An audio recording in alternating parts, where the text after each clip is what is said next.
Ngithanda ukunibingelela nonke emakhaya lapho kufinyelela khona izifundo zethu zesikolo seSabatha. Okhulumayo uBen wakaMaseko. Namhlanje angihambi ngedwa-ke, ngihamba nomzalwane uSibanda. Sizothi-ke ngaphambi kokuba singene kwisifundo sethu sanamhlanje sibe nomthandazo wokuvula lesi sikolo seSabatha. Mzalwane uSibanda ungasivulela ngomkhuleko.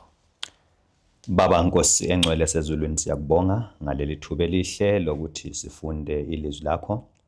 Uma siqalayo-ke isifundo sethu sesikolo seSabatha, sicela uthumele umoya wakho engcwele. Sicela usichasisele izwi lakho ukuze silizwisise. Busisa abasemakhaya ababukayo bazwisise izwi lakho ukuze lisilungiselele ukuza kweNkosi yethu Jesu okumasinya, ukwenzela ukuthi mayesiza simhlangabeze ngamafu. Sengani masiqeda lesi sifundo kungaba khona ukubalulekile esisele sinakho. Konke lokhu sicela egameni elihle leNkosi uJesu yakhuleka. Amen. Amen. Siyabonga-ke umkhuleko esithe saba nawo. Kwisifundo sethu-ke sanamhlanje kuyisifundo esesibili sale kota yokugcina wonyaka. Isifundo esikhuluma ngoJuda Iscariot.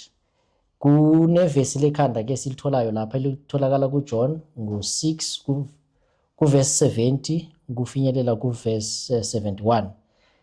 Ithi yona lapha uJesu waphendula wathi, mina anginikhethanga nina abayishumi na, kepha omunye kini unguSathane. Wayekhuluma ngoJuda Iscariot kaSimon, ngokuba nguye obeza kumkhaphela engomunye wabayishumi. Mzalwane uSibanda, ngaphambi kokuba mhlambe ngingene kwisifundo lesi, mhlambe ungathi usithule nje makukhulunywa ngoJuda Iscariot yini into efika kuwe ongahle mhlambe uzama ukusithulela yona sizwisise ukuthi isifundo sethu ngabe sikhuluma ngani. Yes, siyabonga. Sibonga njalo ukwamukelwa kulesi sikhathi sesifundo sesikolo seSabatha. Masikhuluma ngoJudas kuhle kufike kimi ukuthengiswa kukaJesu. Yinto vele ihlifike ekhanda lami ukuthengiswa kwabani kukaJesu. I think vele eBhayibhelini lonke makuzokuthi ukukhulunywa ngoJudas, ingqondo ehligijimele ukuthi uJudas ngoyomthengisi owathengisa ubani uJesu. Kodwa-ke ngiyathathekiswa ngamazwi awukuvula esiwathola kuJohane 6 ivesi 70 no-71 uthi yena uJesu khepha omunye kini unguSathane. You know, le ivesi ngithintile ingenze ngazwisisa ububi bokwenza isono. Kusho khona ukuthi the moment usenza isono uphenduka ube nguSathane. Kungamazwi yanzima kakhulu lapho because masuyifunda lana uJesu Kristu ushuthi usefundile ecedile impilo kaJudas, wabona ukuthi ngempela akukho kuhle uJudas eze ngakho. And uma sihamba kwisifundo sizathi sithola ukuthi abanye uma kazofika lana bamvuka kanjani, bambheka bambona umuntu onjani uJudas. Lapho uKristu yena sekambhekile ukuthi hayi, out of kule 12 abebekhethiwe kodwa omunye wabo akezanga ngokuba ngokuhle kodwa uze ngobuSathane. Masibheke ke ukubonana kokucala kwisihloko sethu sangesonto esithi ukubonana kokucala. Sithi sona lapho uJuda wahlangana kanjani noJesu ekucaleni komsebenzi wakhe. Kuyini okwamdonsela enkosini na? kuMateyu 8 no verse 19 ngabe sitholani lapha? Yes, lana sithola ukuthi uJudas nguye owenza iproposal yokulandela uJesu. Masifunda iBhayibheli imbali yokubizwa kwabafundi asitholi lapho uJudas abizwa khona njengabanye abafundi. But sithola uJudas kunguye ocela ukulandela ubani? Ukulandela uJesu. Masifunda lapha kumoya wesiprofeti uyasitshela ukuthi uJudas lapho uJesu elungiselela ukugcoba abafundi bakhe ukuba ordaina, weza wacela ukuthi naye abe ingxenye yabafundi. So la sifikelwa ukuzwisisa ukuthi mhlawumbe uJesu mayegcoba abafundi, uJudas was not part of abafundi ekugcotshweni kwabo. So uJudas uyabona ukuthi is left out, uyeza wenze njani, uyacela. But nakhona ke siyathola ukuthi uJudas wayesevele semlandela uJesu not ngokubizwa but neqhubu labantu njengoba uJesu wayehlala elandelwa ngabantu abaningi. Siyafunda lapha ku Desire of Ages ukuthi wayephakathi kweqhubu labantu elalivele ehlala landela ubani uJesu. Wabona imisebenzi kaJesu yokusilisa abantu abagulayo, ukuvusa, ukwenza izimanga ezishiyeshiyeneyo angithi. Wathatheka wafisa ukuthi nganaye uba ngumlandeli kabani kaJesu Kristu. So basically into esithola lana ukuthi uJudas uthe makabona uJesu Kristu wazithanda izinto uJesu Kristu ebekazenza. Kuthiwa lana ukujoyina kwakhe wayebhekile abona umsebenzi uJesu Kristu emihle uJesu Kristu bekawenza. Then lokho kwamenza ukuthi abone ukuthi hayi lo ndoda lena ngathi kukhona into ekhona enobuKristu kuyo. So uJudas makabheka uyasho ukuthi hayi nami ngizathi ngenze njani ngibe ngomunye wabo. Actually into engithathekisayo ukuthi mayembona ngokokuqala kuthiwa kwamthinta wafisa ukuthi uyaguquka isimilo sakhe. Wafisa ukuthi nami ngangiyafana nale indoda. So siyabona ukuthi ekuqaleni kwakhe uJudas ngempela wayethintekile wahalela ukuthi afane nobani? Afane noJesu. Injongo yakhe kwakuyinjongo enhle. Ekuqaleni kwakwenjongo makangena kuleli cembu leli laba 12. Okay, siyabona. Masichubekele phambili ke kuyisigaba sangomsombuluko. Ithi yona lana ukwamukeleka kubapostoli noma kubafundi, ukwamukeleka kubafundi. Then ithi yona ke lana umbuzo wokucala, uJesu waphendula kanjani isicelo sikaJuda sokuthatha isikhundla ngaphakathi kwaba12 futhi abanye abafundi basamukela kanjani na lesi sicelo? Ngiyathanda ukuthi indlela uJesu aphendula ngayo Judas. Uthi yena uJesu izimpungushe zinezimbalo la esihlala khona angithi. Abese sithi nezinyoni zinezidleke lapho ezinjani ezihlala khona. Abese sithi kodwa indodana yomuntu ayinayo indawo yokulala qamela isikhanda. Now uJesu was giving uJudas a part of the experience abekade engayiboni. Yena webona the part enhle kuphela uyabona. But uJesu umnika a balanced judgment, opportunity to have a balanced judgment ukuthi ahlulele kahle ukuthi okay ma impilo yokulandela uJesu izobanzima kangaka ngizimisele na ukuthi ngimlandele. Kanti ke lapha umbuzo uyadlulela phambili usibuzo ukuthi abafundi bona bathini? Abafundi kuthiwa nxa uJesu ephendula kanjalo uJudas abazwisisanga ngoba bathi bebona uJudas siza babona umuntu onempawu ezinjani ezinhle. Umuntu wayengasiza ukuthi umsebenzi wenze njani uye phambili. You know, this is a challenge to us njengabantu. Thina abantu besiza benempawu ezibonisa ubuholi nokuthi bangenelisa ukuhola umsebenzi kaNkulunkulu singathini masibabhekile. Kwesinye isikhathi siba nomona ngithi today laba abantu sebezosithathela izikhundla zethu. But kubafunda kuzange kube njalo ekuqaleni. No, babona umuntu ongangena laphana abe lusizo kubo ukuze bahambise umsebenzi kaNkulunkulu.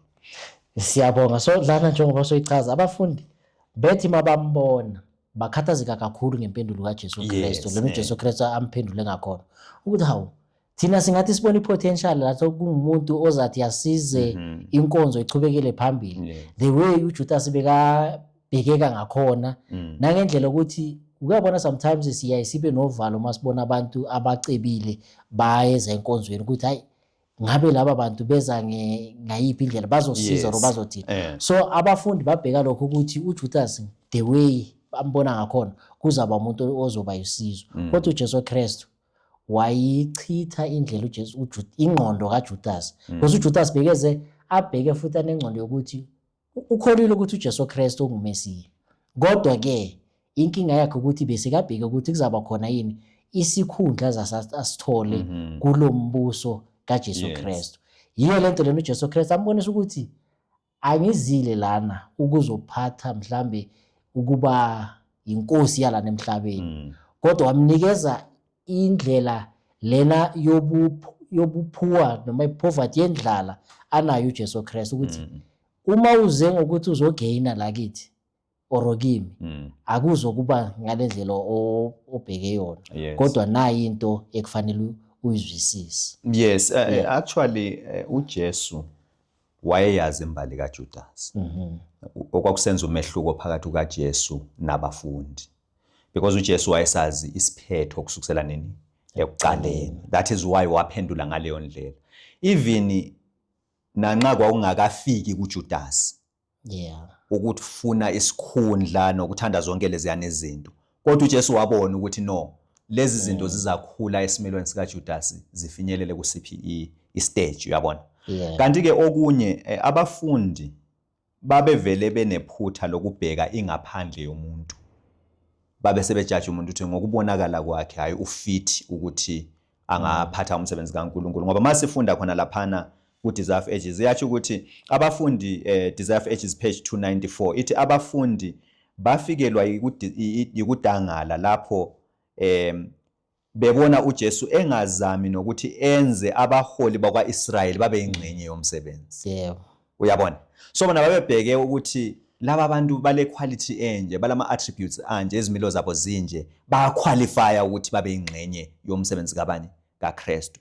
Bakhohlwa ukuthi kanti ngingathi bakhohlwa mhlawumbe abanakanga ukuthi no akuyinge ngokubonakala kwangaphandle but kuya ngesimilo somuntu ekuxhumaneni kwakhe noKristu Jesu. Okay, sibonge kwisigaba sesibili sikuthiwe yini into elotshiwe ngoJuda njengompostoli. If masifunda kuMateyu 10 kuya ku verse 2 to 4, John 6 to 64, ngabe yini esitholayo okulotshiwe? Bonke abafundi kuyalotshwa ukuthi ubani kodwa makufika kwigama likaJudas yini into esitholayo? iBhayibheli yasitshela ukuthi uJudas loyo onguye owamthengisayo. uJudas sokulotshwa into embi sokuvela kuye into embi njengomuntu owadayisa noma wathengisa uJesu Kristu. Into embi lena ke esevela ukuthi kwimbali yezehlakalo ezenzakala sithola lana uJudas uvela njengomuntu owathengisa uJesu Kristu. Ngithanda ukuthi ngike ngenze khonapho ukuthi nxa uJudas ezicelela uJesu kuthiwa akazange amxoshe masikubhi khona lapha. But uJesu wamnikeza indawo phakathi kwabafundi ukuthi abe nabo. Yes, so ke inhloso kaJesu kwakuyikuthi uJudas afunde kuJesu azinikele ngokuphelele kubani kuJesu. Wayemnika opportunity ukuthi ayifunda kimi ubone isimilo sami uzinikele uguquke. But siyafunda laphana ukuthi uJudas akazange enze njani asebenzise lelo thuba. Masifunda ku Desire of Ages 7:17 uthi yena lapha but Judas did not come to the point of surrendering himself fully to Christ. Akafikanga esikhathini sokuthi azinikele ngokugcweleyo kuKristu. He did not give up his worldly ambition or his love of money. While he accepted the position of a minister of Christ, he did not bring himself under the divine molding. Uyabona? So uJudas yena wayele ambition yokwakha ekufuna akazange anake inhloso kaJesu yokuthi ufisa ukuthi aguquke esimilweni. Siyabonga siyazwisisa njengoba usho ukuthi uthando lwemali kuJudas alizange laphela. Nanoma sekahlezi noKristu ukuthi afunde kwizindlela uKristu oyenza ngakhona kodwa yena ekugcineni into yemali yayisilokhu ikwi-character yakhe. Isimilo sakhe sasilesi esibonakalisa ukuthanda imali. Kusigaba C ithi yona ukukhashelwa kwabonelelwa kanjani ngaphambilini na. So lana ke kubonakala kanjani i-betrayal kaJudas? Yes, siye sathinda lapha uthi uJesu wayazi imbali kaJudas from the beginning up to the end.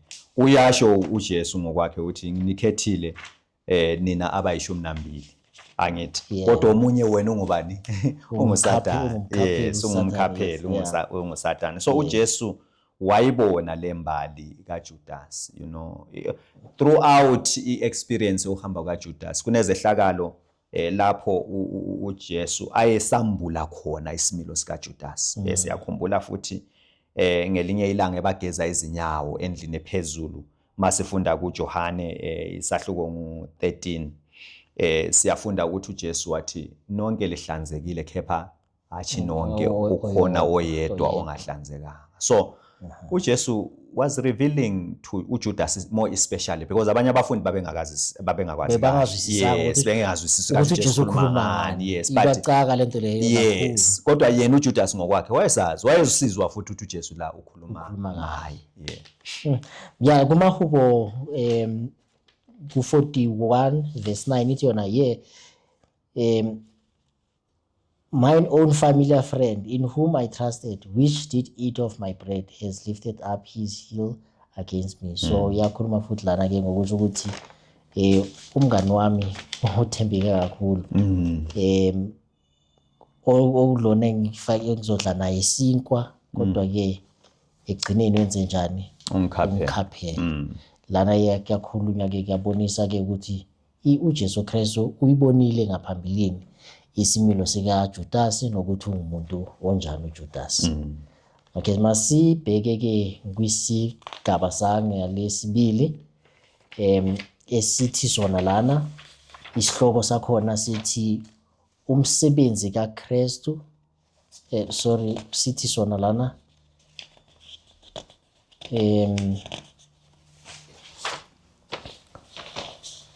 isimilo esinobucili.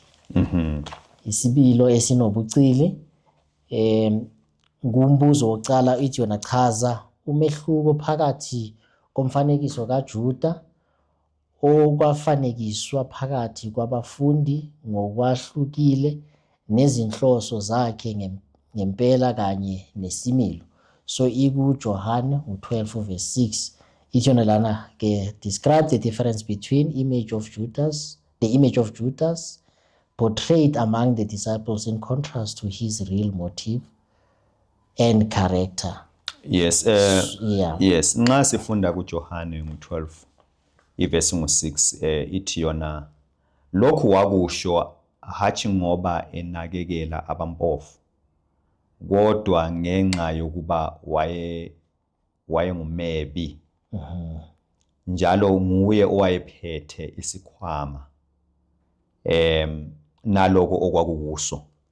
So lana isikhathi uJesu egcoshiswa ngamafutha nguMary amakha emnukekela kamnandi uJudas uthi kungani angathathwa lamakha athengiswe ukuze le mali siyisebenzise sinikeze abanjani abampofu. So iBhayibheli liyasitshela la uJohane ngokuloba kwakhe ukuthi wakusho hayi ngoba enakekela abanjani abampofu kodwa ngenxa yokuthi nguye wayephethe isikhwama wayesazi ukuthi imali le ingena uzoba nesabelo sokuthi azisebenzise kanjani. So now siyabona ukuthi uJudas uportraya a different character in speech but the motive is not what he's portraying. Uyabona imotive yakhe ibuqili nokutshontsha kodwa maye ekhuluma abanye bamuzwa njengomuntu onjani olonako ozwela abanjani ozwela abampofu. So ke siyafunda laphana ngithandile kumoya wesiprophet ukuthi yena uJudas ngokwakhe wayeziphatha njengomuntu. Masifunda ku Desire of Ages ipage 7:17 ithi uJudas wayeziphatha njengomuntu owayengcono kakhulu kunabanye abafundi. Yes, wayezibona engcono njalo uJudas wayebona abanye bonke bengeke benze loyo msebenzi yena wenjani ayekangawenza. Wayebabheka nga1 hayi lo angenzani. So kuthiwa lana angenzani kuthiwa wabheka uMateyu wabheka uLuka wabheka uPeter wathi mase babhekile bonke wabona ukuthi kahle kahle akukho umuntu ongasebenza ukungidlula. And into enye futhi la ngitholile so ukungena ngaphambili umzalwane ukuthi uJudas wayenomfutho omkhulu kubafundi. Kuthiwa make ekhuluma beyibamlalela bayizwe inkulumo yakhe ukuthi kuyinkulumo enesisindo enokuthi ingenza izinto zenzeke. Kodwa ke into ebangayibonanga ukuthi uJudas indlela lena akhuluma ngayo inobucili phakathi izenzela yena isikhundla not ukuthi uconcern ngabo bonke abantu abamphuwa izinto ezinjalo abahluphekile. Uyabona la kulesi sigaba ngeke ngathinteka kakhulu because isigaba nikeza isixwayiso kithi njengabazalwane. Because masibheka kahle uJudas nanxa wayeziphatha njengomuntu ongcono kunabo nabo abafundi babemenza azibone enjalo. Yeah. Ngoba imbali yasitshela ukuthi Zafu Edges ukuthi nxa babembhekile babembone ngumuntu olama qualities adlula awabo. Uyabona? Namhlanje nathi enkonzweni singaba nabo abantu abazibona bona bengcono kunabanye abantu. Abazitshela ukuthi I've got capabilities. Nginamakhono ngenza ngcono kunoZiba. Ngusibanda, uMaseko. Umaseko kusapha school department uzoyenzana uMaseko. Mina I can do better than uMaseko. Uyabona? Nathi how do we contribute in making people feel important than other people? Uyabona lapho kule ndaba khona. Do we contribute yini ukuthi nabantu bazizwe bona bengcono kunabanye? Uyabona? Yeah. So we need really to be very careful khona lapho masifika kusona leso sigaba. Ukunikeza ipraise abantu kuyingozi. That is why masifunda izikhathi eziningi umoya wesiprophet uyasitshela ukuthi flattery is a sin. Uyabona? Ngoba mflatha umuntu ngumenza azizwe engcono kakhulu ukudlula sonke. Futhi enguye okwazi ukwenza izinto ukudlula abanye abantu.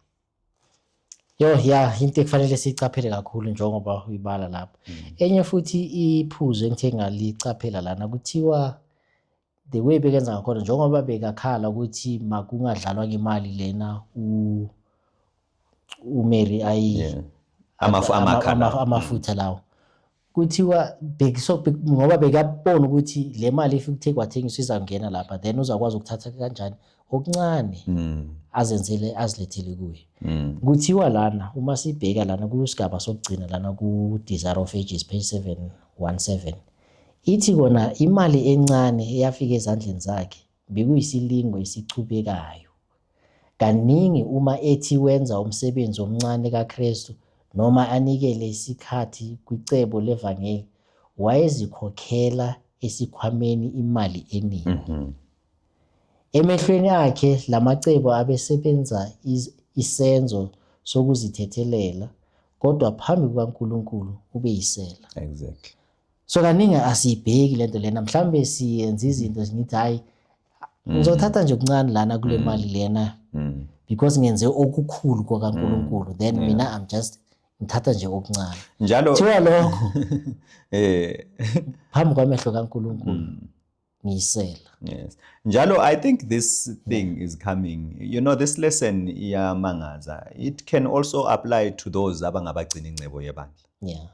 How do we divide the money kaNkulunkulu ebandleni? For instance, now sine treasury kunama departments ashiyeshiyene. My department ethile ifuna imali. Uyabela imali engakanani. Maso ngeyakho efuna imali ke uyabela imali engakanani. Uyabona into zakho na ziya apply. Yes. So and also mawuku treasury kusengozini yokuthi uthathe imali ngeguys ngobuqili bokuthi uyisebenzisela uNkulunkulu kanti wena wenze njani uyatshontsha. Ngoba lapha iyasho ukuthi wayithi mayenze okuncane maybe uthethe uhambo oluthile athatha imali leningi ngegama lokuthi usupporta umsebenzi awenzile yena kodwa ngokwempela wayesenze njani wayetshontsha. So kungenzeka ukuthi nathi sometimes thatha imali ebandla sithi siyenze umsebenzi othile kanti siyenze njani siyatshontsha. Kuningi kufanele sikucaphele. Alright, siyabonga ke mzalwane masichubekele siye kwisigaba sesibili B khona lapho. Ithi yona lana Phawula isehlakalo lapho isimilo sikaJuda sabonakaliswa ngokukhanyayo na. NgoJohane 12 verse 3 to 5, Mateyu 26 verse 14 to 16. uJesu wazama kanjani ukumsiza? Mhlawumbe ukuyichasisa kahle lana futhi nange-English ithi yona on what particular occasion was the Judas character openly manifested? So isimilo sakhe sigcina sibonakala njani and futhi uma sesibonakala openly kuyo yonke indawo and then uJesu uzama kanjani ukuze amsize? Yes, siyabona ukuthi okokuqala wasibonakalisa lapho ethi yena why kudlaliswa amanga. Yes, ngokokuqala lapha sabonakala khona lapha yana uJesu wasiveza but abafundi still babe lokho bengazwisisi. Angithi bona babona uJudas efisa into enhle ngoba banakho ukuthi bahlulele inhliziyo kabani kaJudas. But ke siyabonakala ke uJudas ehamba directly esiya kuba priest esiyothengisa ubani uJesu uJesu. Kristu. And kuthiwa uJesu wamthengisa ngamaphisi njengamashumi esiliva. And lana futhi siyabona ukuthi uJesu Kristu umnikeza futhi elinye ithuba lokuthi uJudas abone ukuthi uJesu Kristu uyambonisa ukuthi ngiyayibona lento ofuna ukuyenza. Ucela wakhuluma ngokuthi omunye phakathi kini lana uzathi angidayise. Yena uJudas bekazi ukuthi uyi. And then futhi nangalesikhathi uJudas azomhaga uyambuza uJesu Kristu ukuthi hawu Judas uzongithengisa ngekiss nawo noma ngokungahaga na. Lapho kuthiwa if uJudas bekaphendukile bekazoyekela yonke lento ayenzayo. Kodwa ke isimilo sakhe asizange samvumela ukuthi azincande ekumdayiseni uJesu Kristu. Sibheke ke kwisigaba sa Wednesday ngalesithathu. Sithi Christ work in behalf of Judas. Umsebenzi kaKristu ngenxa kaJudas noma ngenxa kaJuda. Kwisigaba sokucala uJesu wazama kanjani ukusiza umpostoli ohahayo na? I think lena bese ngithintile kancane ngendlela uJesu Kristu bekafuna ukumbonisa ngakhona ukuthi Judas ngiyawubona umsebenzi wakho ofuna ukuwenza kodwa ke usesenalo ithuba lokuthi wenze njani ungapheli ukwenze lokho yes so angazi mhlawumbe khona ongathanda yes yeah ithi yona uJesu wasethi umshiye ngoba uJudas uba nembuzo ukuthi wayesekela umuntu lo edlalisa amafutha adula kangaka bese ngawathengisa sisiza abampofu. uJesu uthi no umyeke abese sithi lokhu ukulungiselele usuku lwami lokwenza njani lokungcwatshwa. Remember ukuthi imkhuba yamaJuda kwakuthi umuntu mayethe washona kumele agcotshiswe ngamakha. Siyakhumbula ukuthi ekuseni ngosuku lokuqala lweviki uMaria Magdalene labanye uMaria bagijima baye engcwabeni ukuthi bayezama ukuthi bagcobe ini uJesu ngamakha bathola uJesu sevukile. Kanti ke uMary lo wayesewenzile umsebenzi kudala. Wamgcobisa uJesu engakafi but wayelungiselela ini usuku lokufa kwakhe. So uthi yena nina abampofu nihlezi linjani ninabo kodwa mina lisoze libe nami kuze wena phakathi. Uyabona? So wayembonisa uJudas ukuthi no inhloso yakho Judas ayisiyo kusiza abampofu. Wena usifunela ini imali. Yeka lokho njani ofuna ukukwenza. So that was a warning eza kubani eza kuJudas. Ngiye ngathatheka futhi laphana makhona labana sifunda iDesire of Ages sifunda ukuthi uNkulunkulu uJesu nguye owavumayo ukuthi uJudas athole isikhundla sokugcina imali ngenhloso yokuthi afunde. Yes. So engutholele lapha ukuthi uNkulunkulu uyasibeka kuma positions for a purpose. And most of the times ipurpose ukuthi adiscipline ama characters wethu. Uyabona? Yeah. Yes. uNkulunkulu akakhethi umuntu o perfect ambeke lapha ya. Sometimes masi kuma sessions sifuna ukuthi sikhethe abantu perfect. Uyabona? But laphana ishilo ukuthi God does not choose perfect people. uNkulunkulu choose abantu abangekho perfect abese bayenza babe njani? Babe perfect. So thina sikhetha njengabafundi bakaJesu Kristu sibona umuntu ingaphandle nangendlela enza ngakhona izinto then sibone ngazi ukuthi lona muntu uphelele uyozasiphathela umsebenzi ngendlela efanele. Sikhohle ukuthi uNkulunkulu obeka abaholi. Yes. Kwizikhundla abakuzo. Exactly. So uNkulunkulu wayemtrainer uJesu wayemtrainer uJudas. Emtrainela ifaithfulness. Kwamele ukuthi uJudas abe njani? Abe nokwethembeka. So ke masingena ezikhundleni enkonzweni asikhumbuleni ukuthi singena esikolweni. Asingeni lapha ukuthi no mfuna ukuyabonisa ukuthi mina nginamakhono bazobona ukuthi hayi department ngizoyiqhuba impela ngendlela abangazi bayibona. uKristu ubona ukuthi wena ukhona kodwa ufuna ukwenza wenze njani? Ukhona. Uma sifunda lapha mzalwane kule nkulumo sesikuyo ku Desire of Ages. Ithi yona lana uNkulunkulu uthatha abantu njengoba benjalo ngezimpawu zabo ngezimpawu zobuntu ngesimilo sabo futhi abafundise umsebenzi wakhe. Uma beziqeqesheka futhi bafunde ngaye. Yazi iphinde izwakale kamnandi lana uma ngesingisi ithi God takes men as they are with the human elements in their character and trains them for his service. So njengoba uyichaza ukuthi thina siyasibheka abantu nangendlela sibaza abantu bangakhona ukuthi mhlambe bakwazi ukuphatha izimali sibe sesibacabangela ukuthi laba bantu laba bazokhona ukwenza umsebenzi kaNkulunkulu abangaguthi kulo msebenzi lona. Kodwa ke lana uNkulunkulu uthini ubathatha abantu kwisimilo lesi bakuzo then abantu aba-willing ukuthi batrainwe uNkulunkulu yibo laba bantu laba abazaba the best fit yomsebenzi kaNkulunkulu. Angithi uyabona ukuthi for instance la ebandleni sinama-departments anjenge-department ye-health singabheka umuntu professional ukuthi umuntu lo ngunesi ngudoctor nguye ozokwenza lowo msebenzi. Akuyi ngalokho kuNkulunkulu. uNkulunkulu akathatha umuntu ose-qualified, uthatha the unqualified amqualified. Sibheke maybe sino-treasurer usebenzela ikhampani enkulu kabi uzosiza lowo muntu. uNkulunkulu does not look at that. uNkulunkulu udinga a willing heart ezofundiseka amqeqeshe enze umsebenzi ongadlula loyo muntu ebekade sinjani simbhekile ukuthi angenza umsebenzi omkhulu. Uma sibheka lana kuthiwa uJudas ngabe mhlambe singathi uJudas akazange alithola ithuba njengabo bonke abantu. Why kwafinyelela isikhathi lapho uJudas wabonakala i-character yakhe ingachange? Because lana into engibhekayo ku-Desire of Ages la page 294 no 295 ku last part. Uma sibheka lana ithi yona uJuda wathola amathuba afanayo njengalawo atholwa ngabanye abantu abafundi.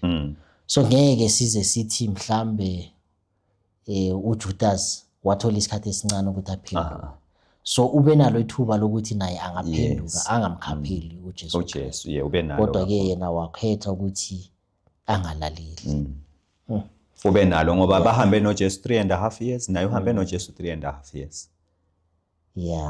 uJesu esenza imisebenzi bebhekile naye bebhekile. Kuphela nje ukuthi akazange walalela lapho ekhuzwa lapho anikezwa khona isikhathi sokuphendula. So kuyisifundo ekufanele sisibheke mhlambe nakithi kulesikhathi esiphila kuso ukuthi ngaphambi kokuba kuvalwe umusa sisasenesikhathi sokuthi singaphenduka kwizimilo esinazo kwizindlela ezimbi esinazo, ngoba sonke sinikezwe ithuba elifanayo na wonke umuntu ophila kulomhlaba lokuthi silungisise izimilo zethu kube izimilo ezifanele uJesu Kristu ngesikhathi sokubuya kwakhe. Okay, sibonge ke simasibheke ku B. Kwisigaba B ithi yona chaza izindlela isimo somalusi wethu omuhle esabonakala ngayo kuJuda. KuMahubo 77 verse 9 no 86 verse 15. Isiphi lesi similo esingasibona ukuthi umalusi wethu umuhle kangakanani? Isimilo esihle singasibona lana especially masifunda uMahubo lezi ncwadi oziqambile lana ukuthi uNkulunkulu uvezwa njengomuntu onesihe, umuntu obekezelayo, umuntu onomusa. Uyabona? Siyakubona ngoba uJudas uhambe 3.5 years uJesu esazi ukuthi lo nguye umuntu ozongikhaphela ngife ngenxa yakhe, kodwa umthandile. Akula senzo nesisodwa esingasikhomba sithi lesi uJesu usenzile sibe sibi kuJudas. Umenzele yonke into enhle akade ngathanda ukuthi amenzele yona, kodwa uJudas ayizange enze njani imguqule leyo. So akula uJudas angakukhomba kuJesu wathi kodwa wena Jesu ngalesana isikhathi wamphatha so. Hayi awungiphathanga kahle phambi kwabanye abafundi. uJesu baphathe ngendlela enjani efanayo bonke. So siboniswa ukubekezela kukaJesu. Umsindisi wethu uyabekezela, unothando, akazange ake amveze badla phambi kwabantu ukuthi ungumuntu omubi. Ayangeke, akazange amyangise uJudas. Cha, akazange amhlaze. Waba ngumuntu omvikelayo. He protected his character in fact. Ukuthi abanye abafundi bangaboni ububi bakhe. Njengoba usho lana ku-Desire of Ages 295 ithi yena uJesu akazange amkhuze kalukhuni ngenxa yokuhaha kwakhe, kodwa ngokubekezela okungcwele wabekezelela lo muntu owonayo ngisho nalapho emnika ubufakazi bokuthi ufunda inhliziyo yakhe njengencwadi evulekile. uJesu Kristu akazange wayedelela. And ithi lana ayikho iexcuse uJudas angayisho ukuthi uJesu Kristu mhlambe akazange wangikhuza, akazange wangibonisa ububi bami. Ube nethuba njengabo bonke abantu. Kodwa ke akazange walithatha leli thuba lelo ukuthi aphendule. Akalisebenzisanga lelo thuba. Sho kwakubi lokho. So kusho khona ukuthi isikhathi esisinaso kwamele sisebenzise ekutheni siphenduke lapho sibona khona sikhuzwa. Kukhona izinto mhlambe esingazithatha njengezinto ezincane ezivelayo ezisikhuzayo. Kodwa ke kuyizinto ekufanele sizithathe sizicaphele ukuze sishiye umsebenzi yethu emibi. Masingene kwisigaba sokugcina saka Thursday.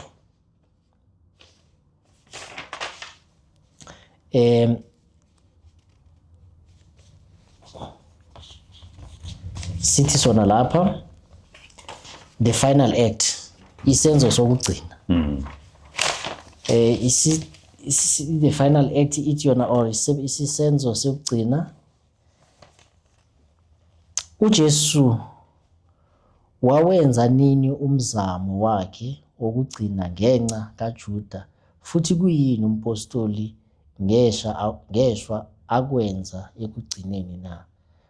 Siyathola kuJohane 13 verse 1 ukuya ku5, noJohane 10 no verse 10 ukuya ku14, noJohane 18 verse 2 to 5. Sitholani lana izehlakalo zenzeke egqineni nokuphela kwendaba kaJudas. Esikuthola la ezinye sesizisiye sakhuluma ngazo ikakhulu lapho Jesu bageza izinyawo uthi nonke lihlanzekile ngaphandle konjani koyedwa. And uJudas wayesazi obviously ukuthi ukukhunywa ngaye. Kanti ke izehlakalo ezinye ezimbili ezokugcina izwe zimangazayo kakhulu. La uJudas eza kuJesu ufika uyamanga. uJesu umtshela directly uthi how Judas mngani wami unganga umngane wakho indodana yomuntu. Ungathengisa indodana yomuntu ngokwanga na? That word should have struck inhliziyo kabani? kaJudas. Siyafunda lapha ukuthi ngithandile lapha ithi Jesus said to him, friend, wherefore art thou come?